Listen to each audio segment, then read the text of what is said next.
Well, I'm really honored to be here tonight with my friend Amy Pearson.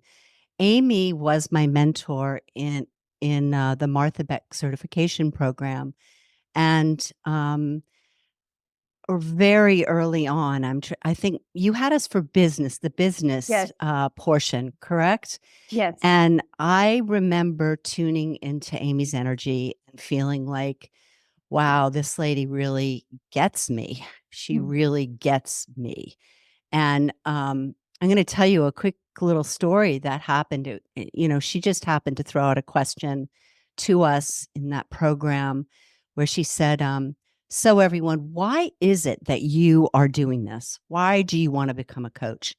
And I immediately said in my brain, because, we're really guided to really grab those first thoughts and trust them, right? And my first thought was for acknowledgement. And that opened a window for me into a very, very tender part of my heart. And, I guess what I'd like to say is that, so that would have been probably almost a year ago now, Mm. 9 months ago. And just that information opened a window into my healing that has had a profound shift for me. So, with that said, I want you all to, as you instructed us many times, Amy, hold this information lightly. Okay, allow it to come in. Be open to what might come through for you, and understand that whatever does come through is meant to come through, and trust that. So I hope that we can create this environment of safety and love and respect and honor for you this evening so that you can have an experience that's all yours, not ours, but all yours. Okay. I want to address just the interpretation, the dream interpretation aspect of this. We're really hoping for this to be an informational kind of event. It would be very hard to interpret any given dream. So, thank you for honoring that. Of course, she's welcoming, if there's a certain concern or something about something, but if we could just have our understanding here as far as learning and curiosity. And please, just put things in the chat. The other Amy is part of my team, and she's just phenomenal. She's a phenomenal asset to the work that I do. In fact, she does all of my IT work, all my graphic design work. She's a magician. So she will be keeping an eye on everything, and we'll get going from here. So with that, I'd like to introduce Amy Pearson. Hello, I'm Amy. Oh, So good to see all of you. I see so many familiar faces and friends and individuals that I've had the honor to work with through the Wayfinder Life Coach training. I even have a few of my dream analyst friends here, which is amazing. So it's just such an honor and a joy to be able to be here and talk about one of my absolute favorite subjects. I know we're going to go in a lot of different directions, but really my intention is to share what I can with you about a modality that really just kind of came out of nowhere and shocked me because I had really not I had done a, I've done a lot of self-work, and I still had found myself in some patterns of behavior that I couldn't quite get to the bottom of. And it wasn't until I happened upon dream analysis, just on a whim, I decided to hire someone to look at my dreams, that really set me on a new path. And so I really am excited to be able to share my story and kind of share what I know about this fantastic healing modality. Thank you so much, Sarah, for having me. It's such an honor. you're welcome. Well, we're going to start with some questions. How does that sound, Aim? Good? Do it. You ready? Okay. Yeah, I'm ready. Ready as I'll Cool. ever be. Yeah, I guess my first question to you is, I believe you call your business Dream Alchemy, is that correct? I call my well, so I'm over at beingamytheblog.com. So Okay. I have that business, and that's really where I do share a lot of my blogging and my writing.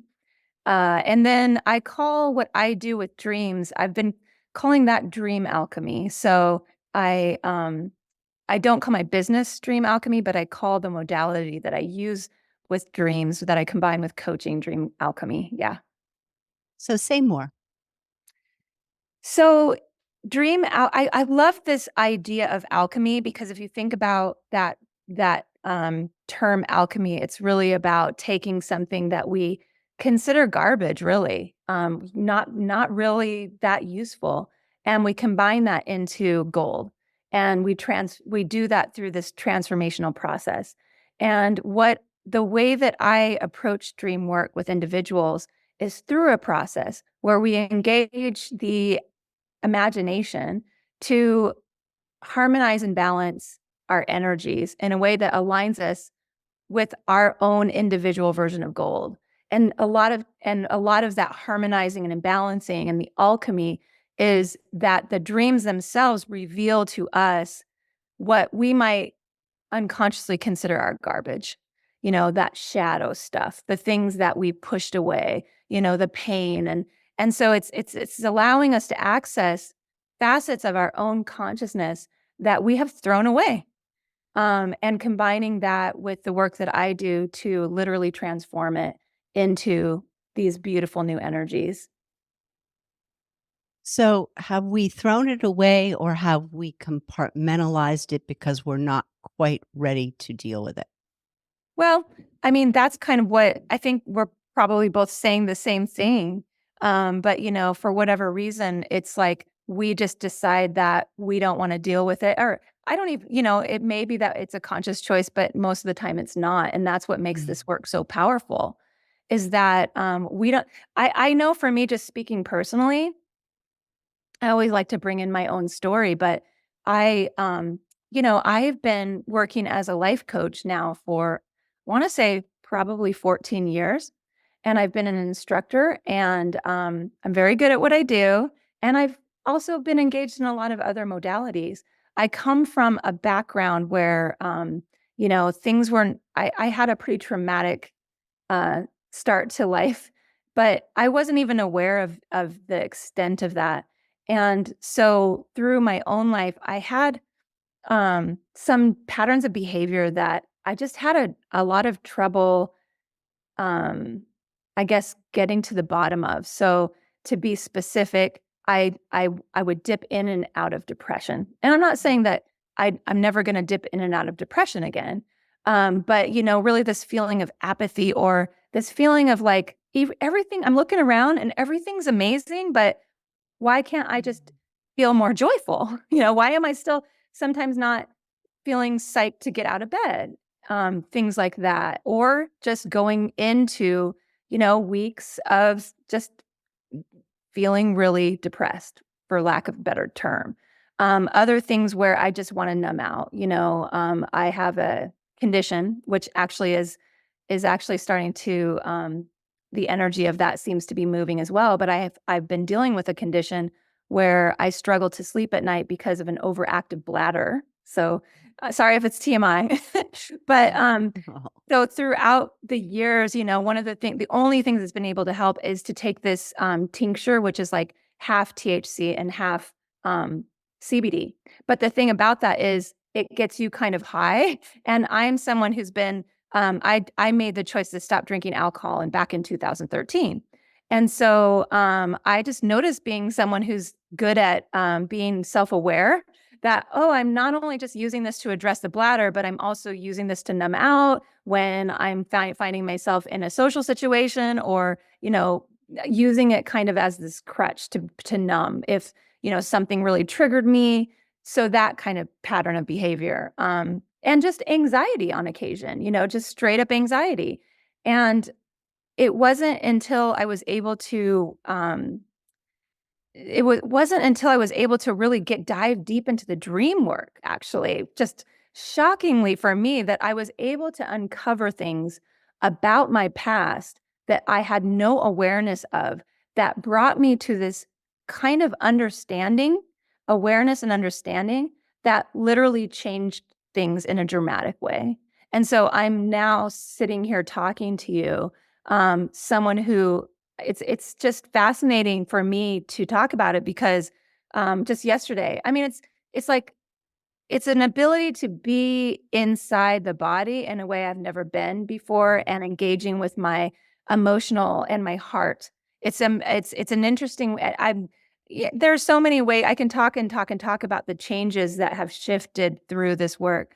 And I can't even remember your question, but it has been so powerful and so transformative. Mm. Question was, that just to get back to it because, Mhm. I would say in my own experience that I feel as though as I got stronger, that dreams would come forward that possibly I couldn't have dealt with. I don't know that, Yeah. and I'm just sort of throwing it out. So, do you think that in this, what you called sort of removal, right? I've heard it sort of dreams explained as like by Jung and Freud that Mhm. it's actually the way that the brain cleans itself out. Mhm. And in that process, do you think that dreams come through when we're ready, or do you just think that they, when we say yes, to, "Okay, let's do this, guys. I'm ready to dream," that they just come. Well, so, and this is kind of, we're going to talk about ways that people can improve their dream recall. Mm. But in my, to the extent of my knowledge, dreams are happening all the time. And the way that I think about it, and I know there are lots of other philosophical approaches to how there's so many different ways to approach thinking about dreams. But the way that I make sense of it is that it is really the higher self. It's this version of us Mm. um, that I like to call the higher self. You can, I know in Martha Beck's work with Wayfinder Life Coach training, we sometimes refer to the essential self. Um, I know in internal family systems, a modality that I just adore, we talk about stepping into self consciousness, but it's this aligned version of ourself that really knows um, a lot more about us than this smaller ego-based version of us knows. It knows about our mission. It knows what we're here to do. It really wants us to be the fullest, highest expression of ourselves. And there are lots of things that get in the way of that. There are things that our energies get interrupted by difficult circumstances that we encounter. Usually, we've contracted for it, but that gets us that gets us in states of imbalance that then manifest in certain ways and lead us into certain thoughts and behaviors. Um, there's uh, there's health issues that come up, right? It's really difficult for us to be operating at full capacity when we're dealing with health issues, and so dreams will talk to us about, what might be underneath that, relationship stuff, spiritual gifts. There's lots of different ways that the higher self will communicate, but it's sort of like what we're doing when we do the dream work is we are taking the conscious version of ourselves and we're interrupting sort of this conversation between higher self and that I don't know, like you would call it subconscious, and we're taking sort of we're intercepting that information Mm. so that then we can use it in I think a more powerful way. Yeah. Yeah. Well, since we had our conversation in January, I went on the dream train myself and, started 2 courses in Oh, amazing. dream work. And so I've been full on in it for the last, well, where are we? April, for the last few months. I'm still in it with Ann Mhm. Tucker. But I'd love to just address what you said about, just the experience of what's happened for you and how you've been Yeah, able to heal, yeah. these deep rooted conditions or ways of being. And I just want to encourage everybody here that, this is the thing, and Amy's going to give us 5 strategies to Mhm. play with, to see if this is something in your own life that can bring forth inner knowledge. But I always say to people that I'm working with, fine for me to tell you about my experience, but boy, it's not until you have your own experience that you go, Mhm. "My God." And sometimes there's really not words, right, Amy? There's hardly Yeah. even words to explain what you're feeling. Yeah. So, is this a good time to talk to them about the 5 strategies? Is it too Is early? this is this the 5 strategies for dream recall? Is that Yeah, what you're yeah, yeah. What do you Yeah, think? definitely. Let's talk Okay. about it. Okay. So the first my favorite strategy for dream recall is really simple. And that is to just set an intention that you're going to dream, that you're going to, excuse me, that you're going to remember your dreams. So set an intention before you go to sleep that you're going to remember your dreams. It's funny because in Wayfinder Life Coach Training, where I'm an instructor, one of the modules that I teach is all there's a module there where I teach a certain form of dream analysis that is very complementary to the modality that I use in my dream alchemy work. But there are many people who are students that tell me I don't remember my dreams, and so one of the first things I'll say is just set a strong intention. And it's so funny the number of people then that will come to me afterwards and say, "Wow, that worked." But I think it's kind of testimony to how powerful our intentions are. And so just setting a strong intention is the first piece that I would give. Then the second piece is that it's important, and not sure if I'm going to remember the order that I had these down, but the other piece is that whatever you get, record it. Put it on, like I actually, I do, I just kind of type it into my phone as I'm remembering it. And sometimes I'll get quite a bit, and other times I'll just get some, a couple sentences, or maybe there's an impression or some phrase will come through. But when you take the time to record it somehow, voice recorder or putting it in your phone or doing a dream journal, then what I think that happens is it signals to higher self that you are ready to start recalling more dreams. And then what I've noticed, because I've definitely gone through periods where I when I wasn't focused on, I've always been someone who likes to record dreams or is interested in dreams. So I've been sort of on and off in my sort of life recording dreams. And I know in the past, if I stopped, then the remembering of the dreams would just kind of stop as well, until I kind of went back in and I started to record more. And so that is a big factor, I think, is just signaling to higher self that you are ready to start recalling more dreams.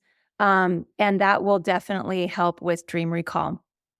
I The have the other, list. I have the list if you okay. want me to, Yeah. Can so you, sure. what are So the the, next one is use an alarm. mm. So this is I don't have to do this because I get up so much to go to the bathroom. Okay. But some of you who are sound sleepers, you'll benefit from this one. It's basically to set an alarm for maybe 90 minutes before you typically wake up. And so what you're doing is you're interrupting that time of sleep where you would typically dream. And so then you wake up and then you would just go back to sleep. Or actually you would wake up and chances are you would recall a dream.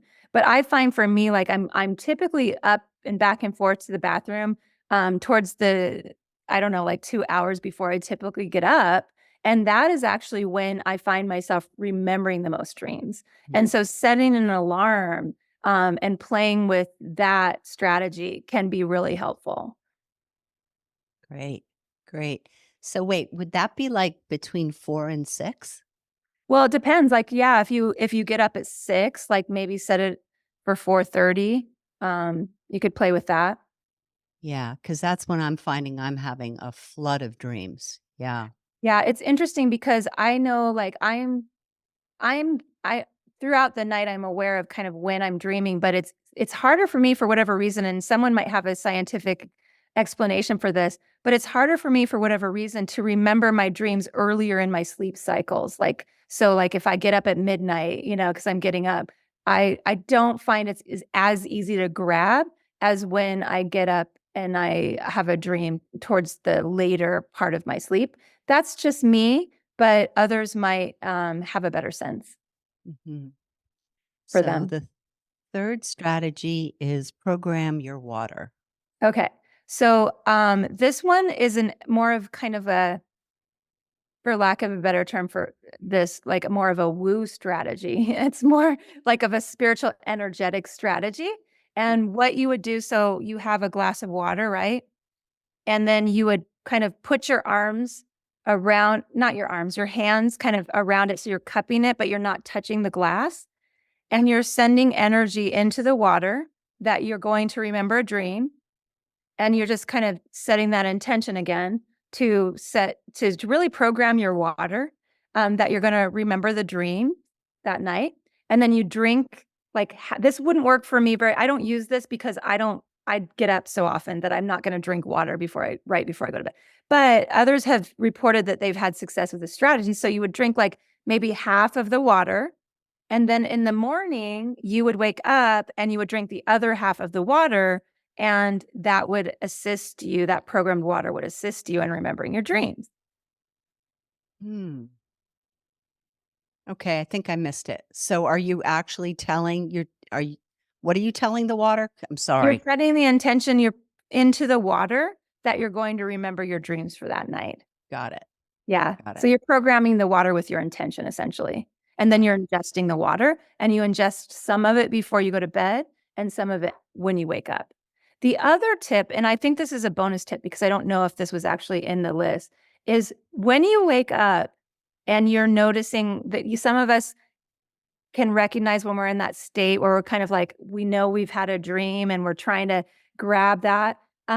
It's helpful not to open your eyes and kind of Mm. just keep your eyes closed and then see how much you can grasp and grab with your eyes closed before, you're starting to engage your senses with the world.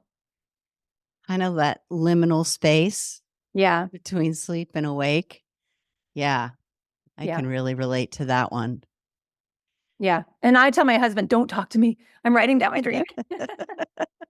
He knows now. He sees me and I'm like on my phone. He's like, okay.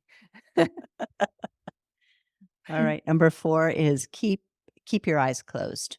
Oh, that was the one I was just mentioning. Okay. All righty. Record whatever you get. That was something I already mentioned too, is just make sure that you're recording so that you're signaling to the higher self that you're ready to remember your dreams. Okay. And the 6th one is crystals under your pillow. So this is in fact one of my colleagues is here who has had success with this. So she's my inspiration on this. But you can sleep with crystals under your pillow. And I have my Radha, do you want to share the crystals you use? I'm inviting Radha in to share her crystals. Yeah, please, Rhoda. Um, well, right now I'm using quartz. I've been looking it up, trying to find the one that I The black originally and white got, one, but yes. I use a quartz. I have uh, a dream quartz that I use, and I Mm. use another quartz that I got. Um, I I switch them up, and um, there are times that I might use an amethyst, or I might use. There's just a variety of dream stones that you can use, and I noticed they've it must have become a thing because when I go now to look for them and go out and look for stones to help you recall dreams, and Mm. um, there's a whole giant long list now that never used to be there when I started looking That's for it. cool. So, yeah, it's really pretty good, and it helps. I wasn't having dreams, and I thought, oh my god, I haven't done this for a while, so I put the stones back under my pillow, and oh my gosh, maybe I should take them away because now I'm having such vibrant dreams. Um, Amazing. So yeah, I really believe in the stones, but you have to believe in the stones Yes. too. If you don't believe in stonework, it's never going to work. Exactly. That's such a good point. You really have to buy into that, the power of that. And if you don't, then it won't work. But yeah, you can also just kind of Google. I was just doing some research on, crystals that you can work with, but putting them under your pillow, and Radha's testimony that strategy has worked really well.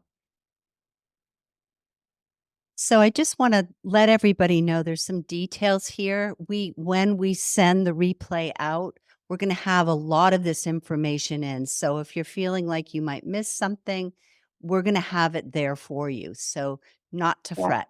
Okay, Yeah, we've got you covered. the other thing I'll share, and I won't share it here, but maybe we can include it in the follow-up, is that there's some language you can use to activate your crystals that Radha had shared with me. Yeah. So we can share that language as well.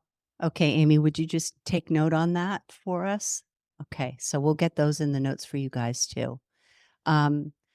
Okay, this question is what are some common symbols or themes in dreams that often relate to personal growth or self discovery? So the number one theme that comes, that dreams try to get us to understand, is the balance between our masculine and feminine energies. So, and let's talk about what that means and why, right? So, there's a excuse me, excuse me. Yeah, let me just take a quick sip of water. Sure, take your time. Yeah, so I think about, like, there's a series of spiritual kind of laws. It's the 7 hermetic principles. I don't know if any of you are familiar with this, but anyway, they resonate with me. And one of them is the principle of gender. And it's this idea that there's gender in everything, that there's energy of the masculine, there's energy of the feminine and everything. It kind of reminds me of like the yin yang, where you've got like the little dot of the thing inside the bigger paisley. And the idea is that we are really in our power when we can be balanced. And so the idea of being in our power when it relates to doing dream work is that dreams really try to help us and assist us in balancing our masculine and our feminine energies. And what happens is, and of course, this is a very specific way of thinking about this that really aligns with me and the way that I work. But the way that I make sense of this is that higher self version of us has really kind of set up a plan for us to come, to send a part of us into the world to experience and learn. And so as part of that plan, we have encounters with individuals that can trigger us, can create trauma, can cause us to lose that balance and harmony. And when we're talking about sort of the masculine and the feminine energies, that typically shows up, or that shows up for us with our earliest experiences of the masculine and the feminine, which would naturally most of the time be the mom or the dad. And so, and it does, and so, lot of times, we get out of balance because we've had these early experiences from mom or dad that kind of caused us to then relate in the world in a certain way. And it's not about blaming mom or dad.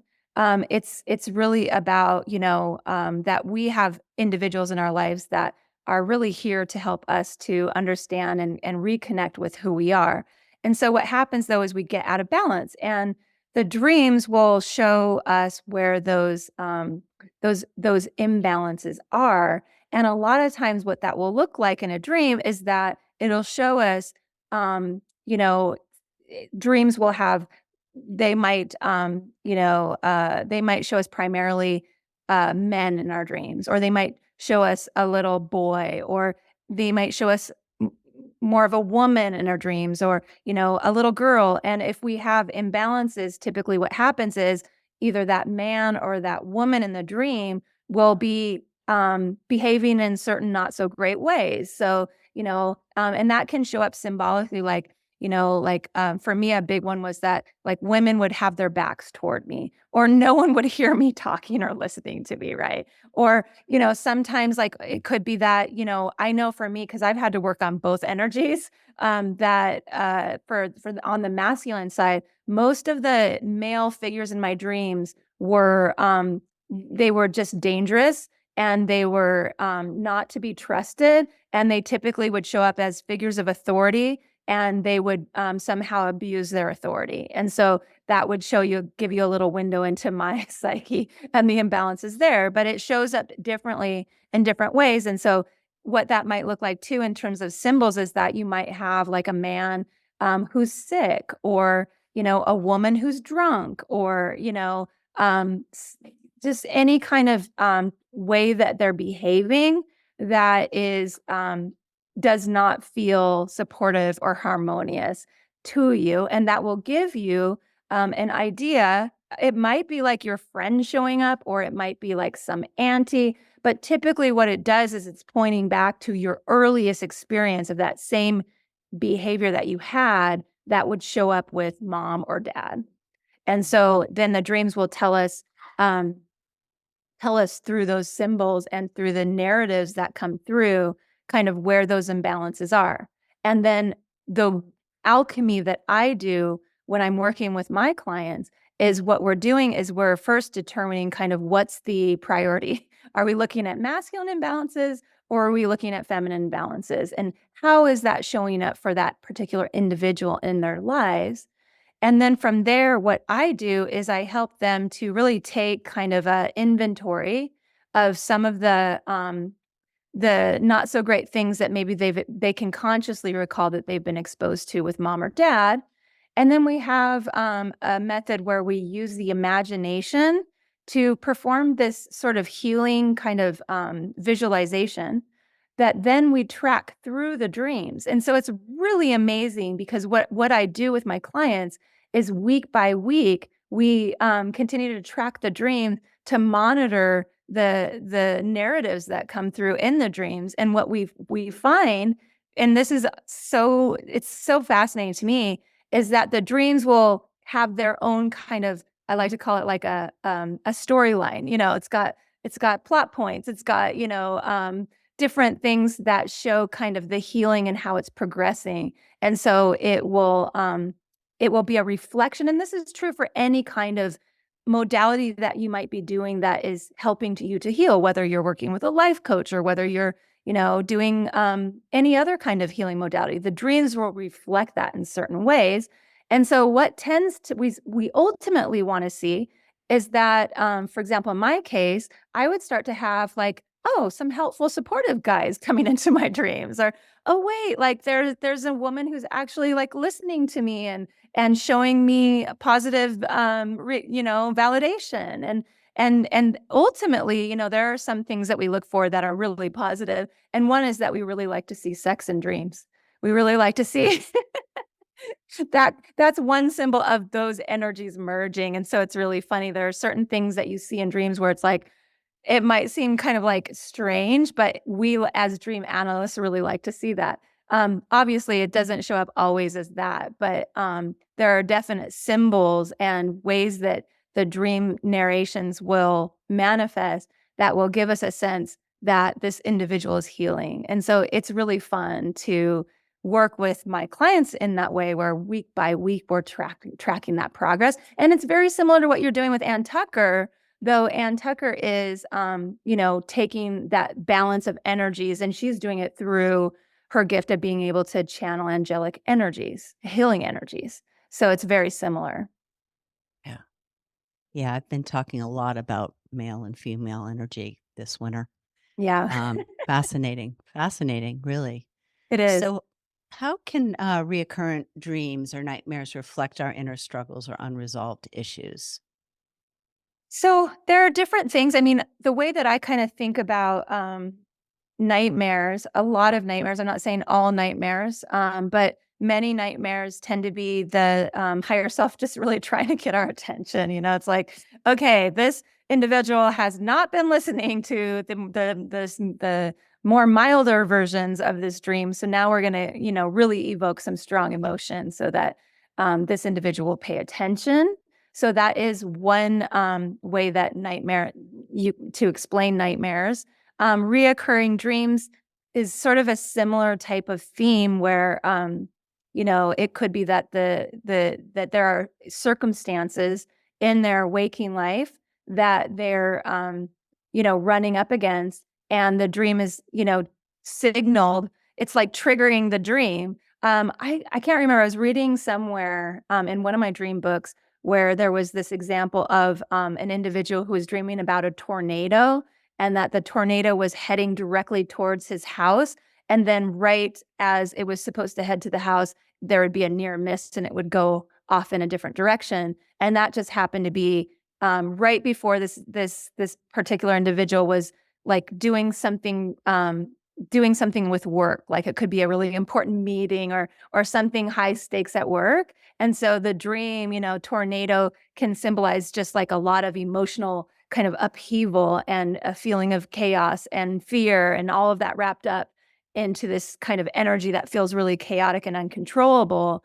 And the dream was trying to reassure him that, look, it's every time it's not actually hitting you, it's like you're safe, right? So that was an interesting example of a reoccurring dream that I happened upon in one of my books the other day. Yeah. Yeah. Well, I think it's a great time to open up the chat and hear from you guys. What questions do you have for Amy at this stage of the game?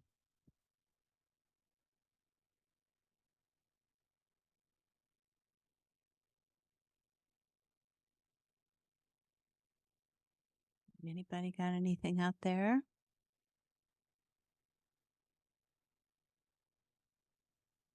Amy, could you speak to a reoccurring dream that puts the person in public naked Ah, and like really knowing they're naked and feeling, pressure, feeling embarrassed to get clothes or to yeah. find a place to hide? Yeah. Well, you kind of just said it yourself. It's really this energy of wanting to find a place to hide, right? It tends to be that when we're, naked, it's about exposing our essential selves, our true self out to other people, and that feeling of vulnerability that comes with it, right? And so it's really likely, and of course, every dreamer is different and there will be different associations. So take everything that I say with a grain of salt. But typically when we're naked in public, it's really this invitation for us to get more comfortable expressing ourselves and our authenticity in front of other people. And so if we're wanting to hide and wanting to cover up, it's just showing you something about that pattern. Thank you. Most likely spot on. Welcome to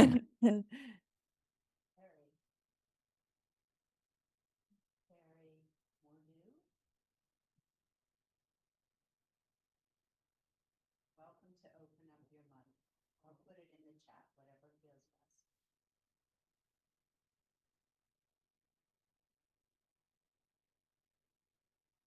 best. Is it unmuting you, Terry, or is it still?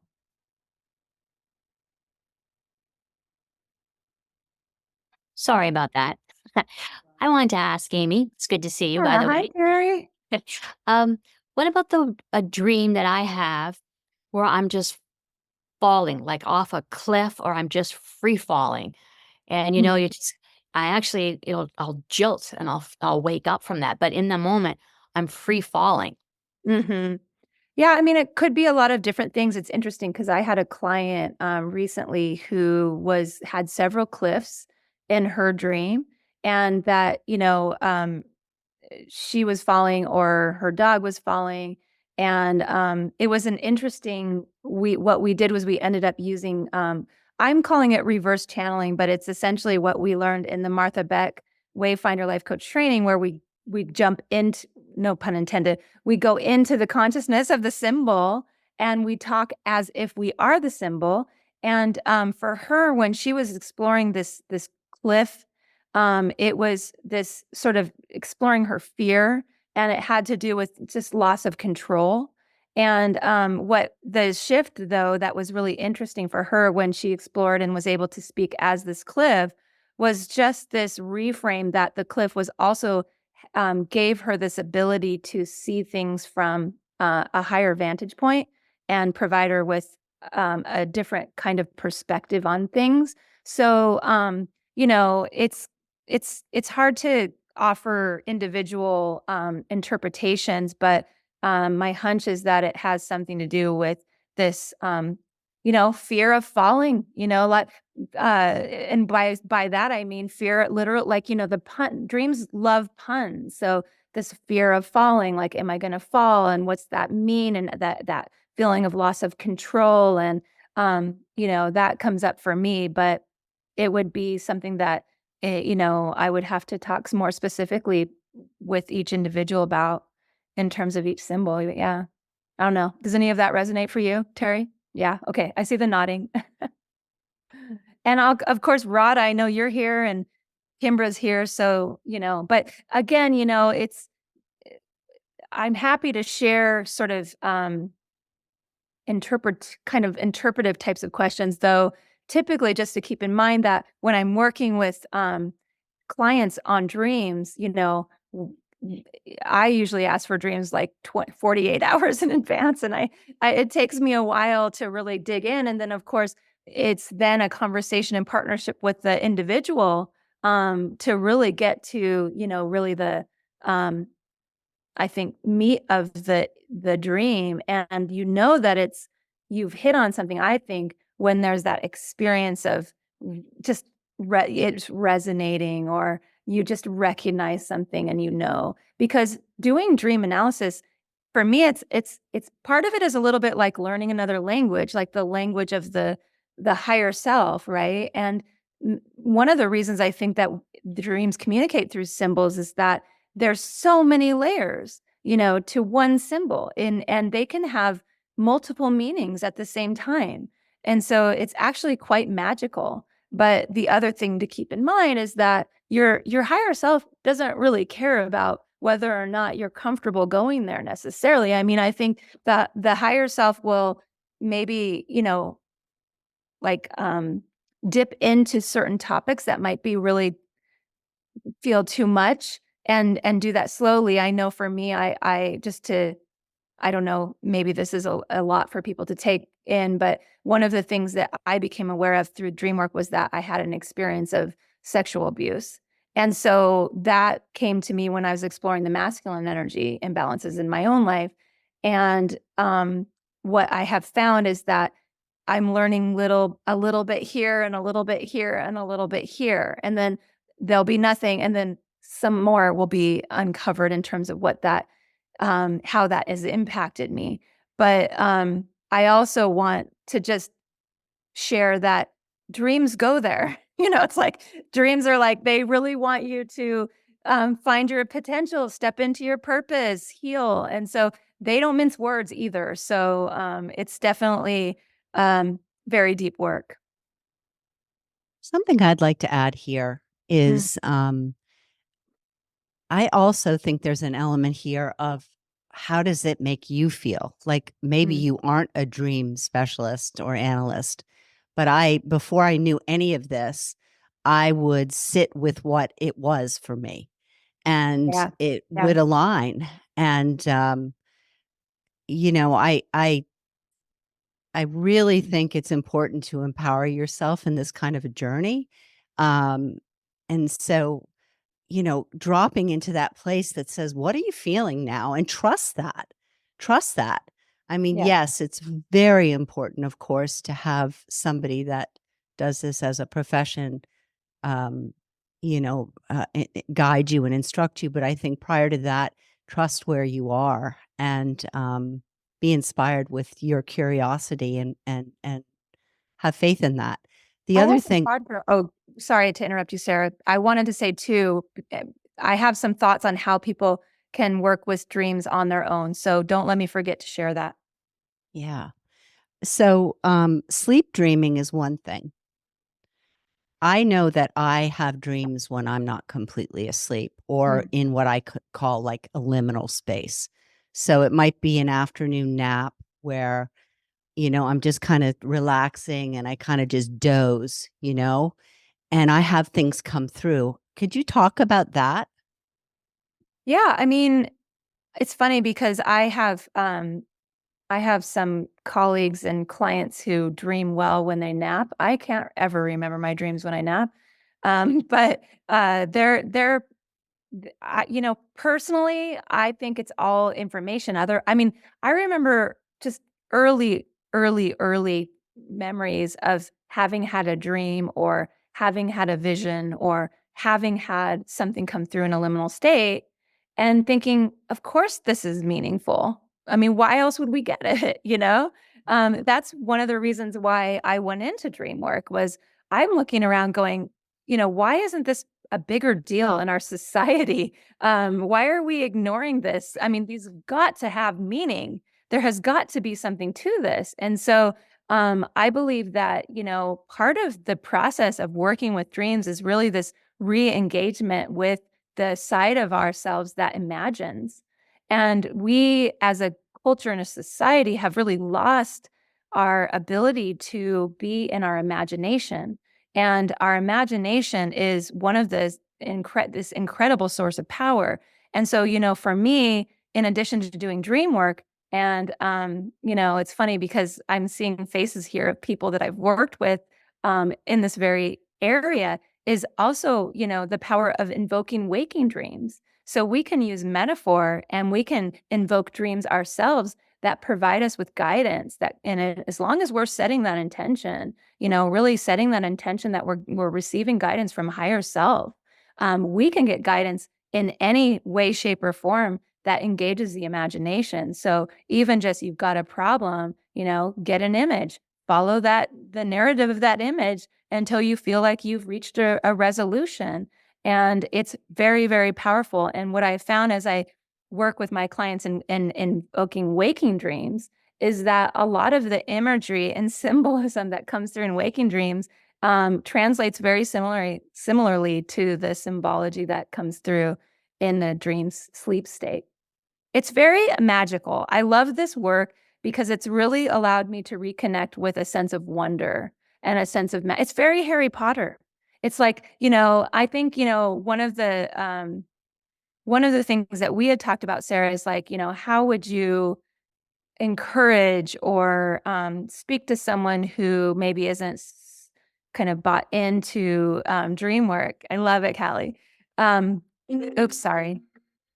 I thought I put my phone on. I'm frozen now.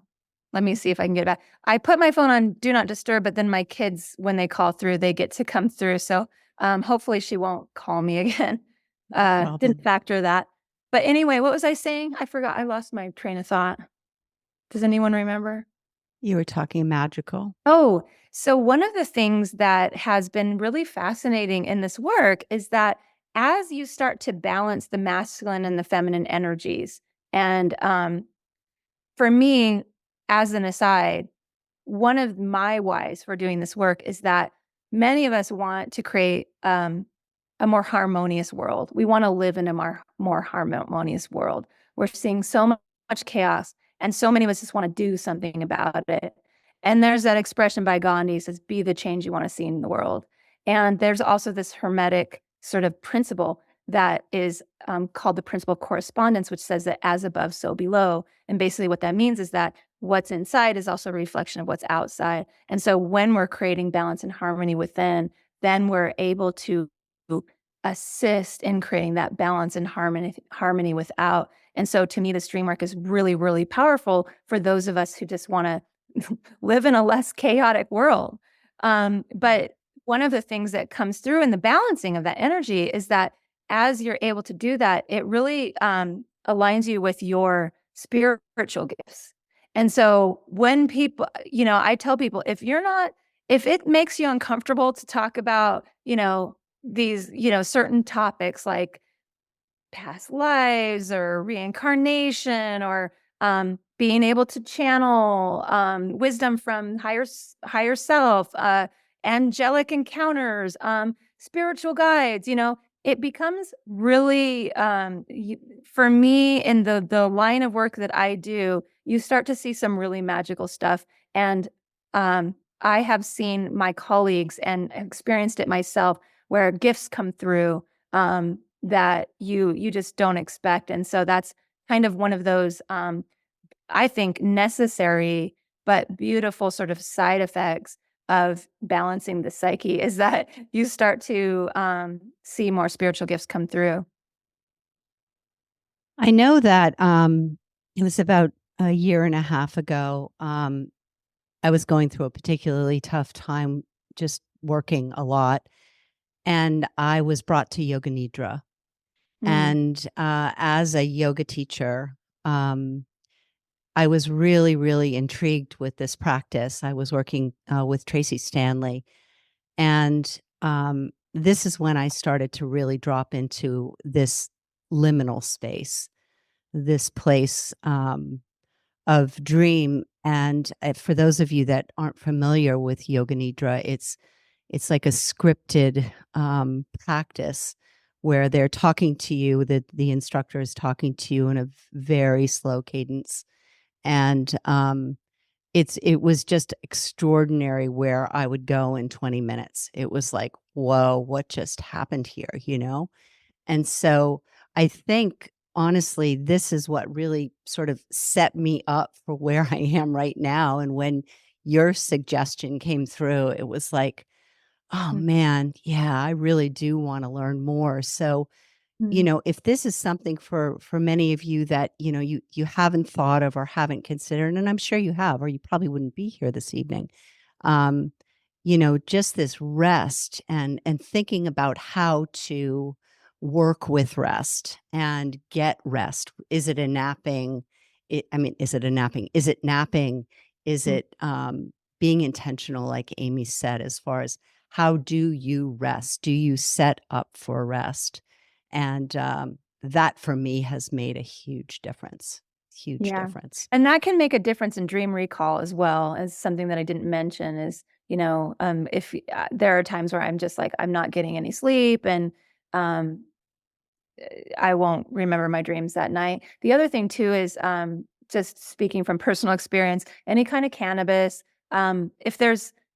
if you're on any kind of, depending on kind of what the pharmaceutical drugs that you might be taking for whatever reason or alcohol, I know different substances will impact the body differently. So that is also something to keep in mind when we're kind of on that topic of dream recall. We have a question. Is it Seaway? Seaway? Seaway. Great. Okay. Seaway has a question. Do you work with different types of dreams differently?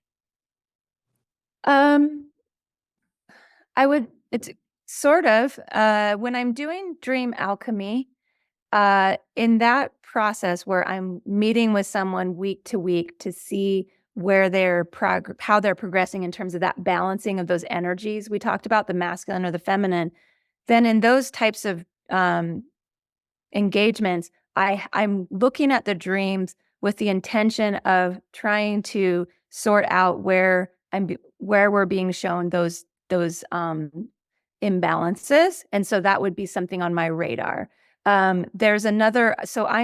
So Sarah mentioned this woman named Ann Tucker, and she is on YouTube and she does angelic healings, and the way that she works is similar in that it's about balancing those energies. And one of the things that I do is I help work with, I interpret dreams for her clients. So I'm one of their analysts in that program. And there, what we're doing is we're looking at dreams and we're not getting into like a detailed line by line analysis. We're really just looking at where in this dream did that client sort of spoil the dream. And by that, what I mean is like, there might have been an opportunity in the dream because really dreams work to heal us as well. And we can do that through the dream, which is also very magical. And so, for example, one thing that can happen is that you might have a masculine person, very attractive masculine coming to like be intimate with you, but you're sort of like, no, no way, or you reject that masculine energy in the dream, then I would have the client go back into the dream. I would encourage them to go and get into the energy of the dream, feel into the dream in their waking state, and see if they can go back and take a different action. And so that's really when working with those types of dreams, it's really with an eye to how can I support the client in um, going back in and re-engaging with the dream in a more healing way. And then there are some, sometimes people just want a straight up analysis of a dream that felt really significant. And so then I might be going in more of a line by line. Let's look at these individual symbols and let's try and crack the code of this dream. And so, yes, there are different ways that I will approach the dreams, but there are also, things that I'm looking for. And I was going to say that there are definitely things that you can do as individuals to work with your dreams, to kind of maybe get to the bottom of them yourselves. So I could share that now, if that works for you, Sarah. Yeah, I just want to Yeah. just go back here a minute. So you're really saying, like you're retelling the story. Like, how would you do that? Are you in a Yeah. dream state? Are you in a meditative state? So you would get in sort of a meditative state, and you would go back and you would recall sort of the story of the dream. And a lot of times as an analyst, I have a sense of what would be the appropriate action to take in the dream. And so then I would help to kind of support the client in figuring out something that they could do that would be healing in the dream. And then the client would get into a meditative state, and they would just sort of invoke that dream. And then they would imagine themselves taking a different action. Gotcha. Great. Yeah. Yeah. Go ahead with what you were going to tell everybody. Yeah. So, I mean, just as far as like some ways that you can work with your dreams as an individual without working with someone else, one powerful thing that you can do, if, say, for example, you've got a dream and maybe there are some symbols that you're really stumped on, and you are really curious about something, maybe some symbol that really got your attention. And so you can then just step into the consciousness of that symbol. It's really cool. So like you can actually just set the intention that you're going to drop into the consciousness of that symbol, and then you can just kind of dialogue with that symbol. And this is a technique that we teach in the life coach training program that I'm an instructor for, but it works really well with the other work that I do in Dream Alchemy. But I tend to use it for just like symbols that really get my attention. And so I ask questions like, can you describe yourself? And then I will ask, and this is me, like I'm asking the dream symbol. So it would work really well if you're doing it individually, to sort of like dialogue back and forth with like you ask the symbol and then you step into the consciousness and you respond by writing the answers in a notebook. And So wait one second, Amy, because this really confused me in the beginning when I learned this. Yeah. So imagining, right, if you're having a dream about a couch, somebody's on a couch or you're in a certain room, or so a symbol can be anything. You start picking out the most, right, important, powerful symbols for you in that dream. Okay. Yeah. And then let's just say a couch, I'm just going to use it. You become the couch. Yeah. You become right? the couch. Mm-hmm. Yeah. So I like to use spiders as an example because, we have strong opinions typically about spiders. And then it's very different if you step into the consciousness of the spider. Maybe you've had a spider in one of your dreams. And so you could even do it right now. It's just kind of like drop into the consciousness, see if you could merge with that spider that you may recall in a dream, or maybe not. Maybe you just want to merge with the idea of a spider or a spider you saw in your house. And then you speak as that spider. What comes out in terms of what that spider has to say when you drop into the consciousness of it is very different than what your human ego might have to say about a spider. Because I see spiders as scary and fast, and they jump and they bite, and I don't really love spiders. I know others have, more evolved ideas of spiders, but I'm not a spider lover. And so I have a lot of fear response from spiders. And so, but then if you drop into the consciousness of a spider, I know for me, I did have a dream with a spider in it where the spider was sort of in a web in my car. And when I dropped into that consciousness of the spider, that spider was just minding its own business, just wanted to find a safe place to rest, didn't really have any malintention for me, just wanted to keep it felt vulnerable. And what's really interesting is if you take, like, in general, the symbol of a spider in a dream, it typically does represent sort of uh I'm forgetting the word, like what is it? Unfounded fear. Irrational fear. Thank you, Kim. Irrational fear. So it does quite align, but that's really the process is to, if you've got a symbol and you're just like, oh, this symbol is really wild, and I just kind of have this sense that I want to know what this is about, you can play around with that technique yourself. So that's Right. one. So Sunny, I just want to address your question here because it's valid, and I think this is why it can get a little bit confusing. She Yeah. says, "I've never quite understood how dream symbols can be applied universally to all people when we are all so unique." Yeah. So I'd like to just speak to this process that Amy is talking about through Martha Beck, where you literally are, looking at your dream, right? Picking the most important parts of that dream, as far as what's going on in that dream, right? It could be a person, it could be, like Amy just said, a spider, it could be a couch, it could be the floor somebody is lying on, it could be a door, it could be anything. And so in this case, you're being asked to, what is the purpose of that symbol and what is the message that Mhm. that symbol is bringing to this dream? What is the message that it is bringing to the dreamer? So it's kind of a different way than I'd ever heard before, right? But a very, very practical, kind of interesting way to look at all this. Well, and to follow up on that too, I was always disappointed because I bought dream dictionaries and I was like, wait, this isn't helping me. I don't understand it. This is not helping me understand this dream.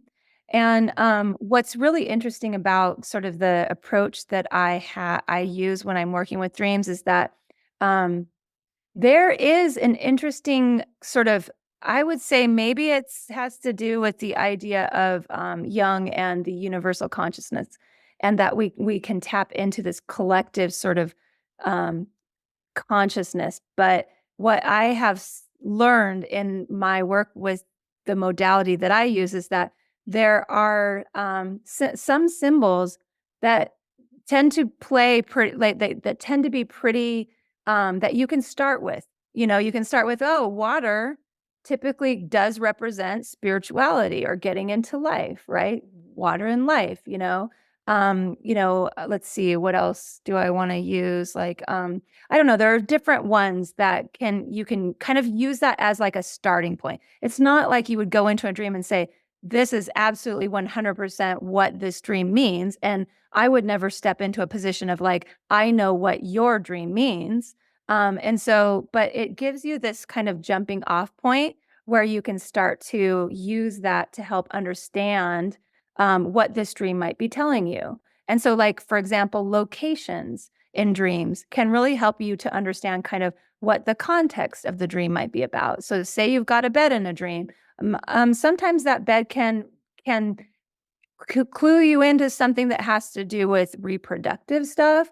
It could mean sex. It can also mean spirituality because that's where we do a lot of our astral type of activities. And so it's like learning these languages and learning these symbols doesn't mean that, I would say I could understand someone's dream by just knowing these symbols, but it does give me a jumping off point to start with something.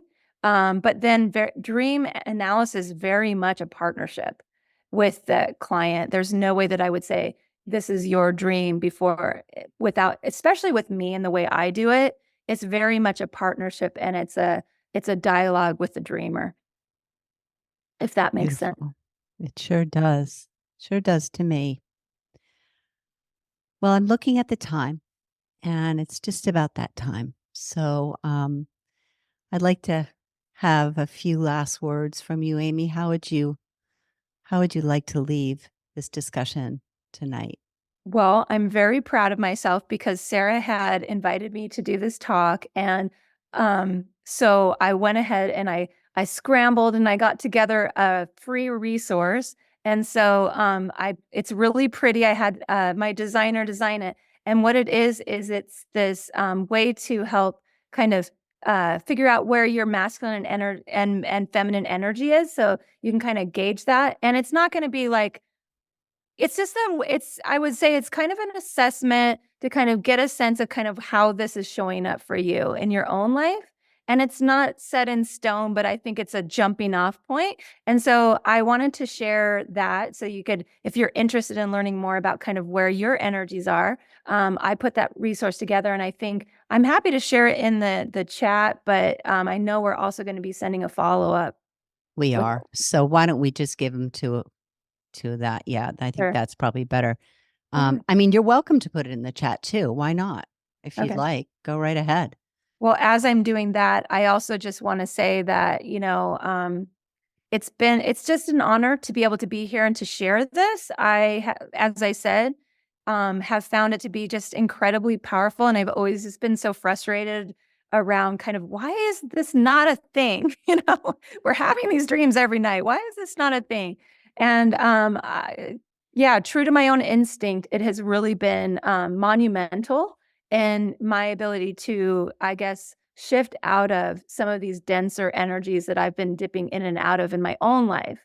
And so I guess I'm just kind of here to be an evangelist and get the word out and raise awareness of this really powerful modality. So hopefully I've planted a seed.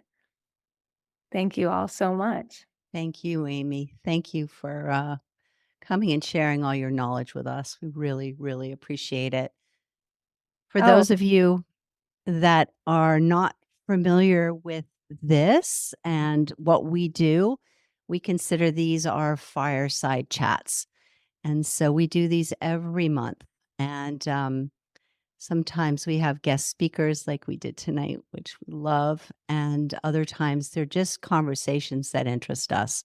So we are thrilled that you were here. Thank you again for carving out this time. We really appreciate that. thanks for having me. Yeah, yeah. We love sharing time with like-minded folk. It's really really wonderful. So have a blessed evening. Thank you again for attending. Farewell, everybody. Farewell, Amy. Bye-bye. Bye.